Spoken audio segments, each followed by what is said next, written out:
Assalamualaikum warahmatullahi wabarakatuh.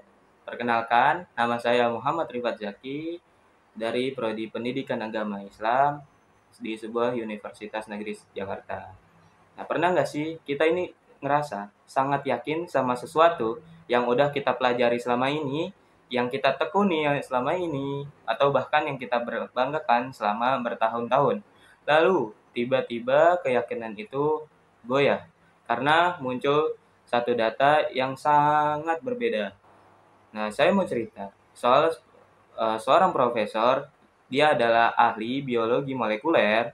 Beliau udah puluhan tahun mengajar dan meneliti teori tentang bagaimana DNA bekerja dalam proses reproduksi sel. Nah, teori ini bukanlah teori yang sembarangan. Teori ini menjadi dasar untuk banyak-banyak penelitian dan bahkan pengembangan-pengembangan teori gen. Bayangin, satu teori yang bukan cuma hanya sebuah ilmu saja, tetapi juga menjadi suatu warisan akademik. Tapi seperti yang sering terjadi selama ini, bahwa dalam dunia ilmu pengetahuan, gak ada teori yang kebal dari pertanyaan, gak ada pengetahuan yang selesai, dan disinilah ceritanya mulai berubah. Satu tim peneliti muda dari universitas lain menemukan hal yang sangat-sangat berbeda. Mereka melihat bahwa dalam kondisi tertentu, teori yang selama ini kita yakini itu nggak berlaku. Bahwa proses reproduksi sel ternyata jauh lebih kompleks.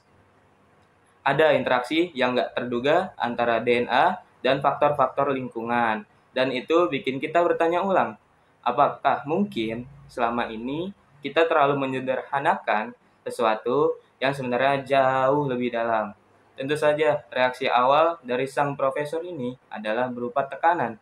Dan saya mengerti banget ketika sesuatu yang udah jadi pondasi hidup kita, nah itu dipertanyakan ulang. Nah itu rasanya bukan cuma soal ilmu saja, tapi juga mempertanyakan soal identitas sebagai profesor. Nah, tapi tindakan profesor ini nggak berhenti sampai situ saja. Beliau itu nggak menolak ataupun marah. Sebaliknya, beliau undang tim muda untuk melakukan diskusi.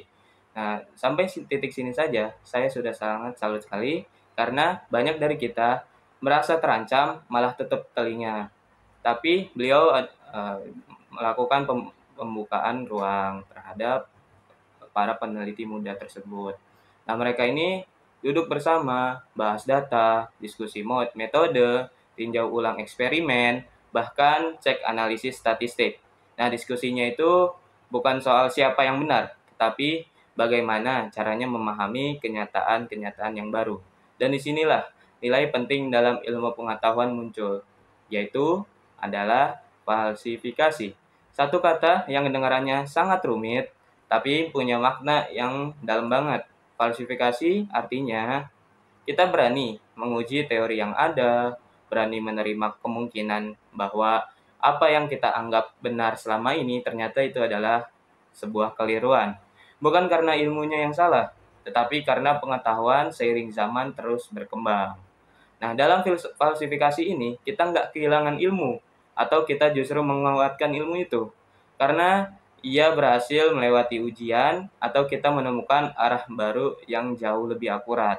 Dan yang paling indah dalam falsifikasi ini adalah bukan siapa yang benar atau salah, tapi bagaimana satu generasi akademik membuka hati terhadap generasi-generasi berikutnya. Nah, gimana caranya ilmu pengetahuan itu bukan menjadi ajang egois saja, tetapi menjadi ruang kolaborasi antara peneliti yang ada dengan peneliti-peneliti muda generasi berikutnya. Nah, ya, itu adalah tempat kita bareng-bareng mencari kebenaran. Nah, profesor itu akhirnya tersadar bahwa mempertahankan kebenaran lama tanpa adanya pengujian ulang itu adalah bukan suatu sains. Itu keyakinan buta oleh profesor tersebut saja. Nah, tetapi membuka ruang untuk diskusi, untuk keraguan, untuk merevisi, itulah yang bikin sains itu hidup sendiri. Itulah yang bikin ilmu terus bergerak. Dan kalau kita jujur, dalam hidup kita pun kita butuh adanya falsifikasi, yaitu adalah membutuhkan ruang untuk bertanya ulang, buat menerima kenyataan baru, ataupun buat rendah hati.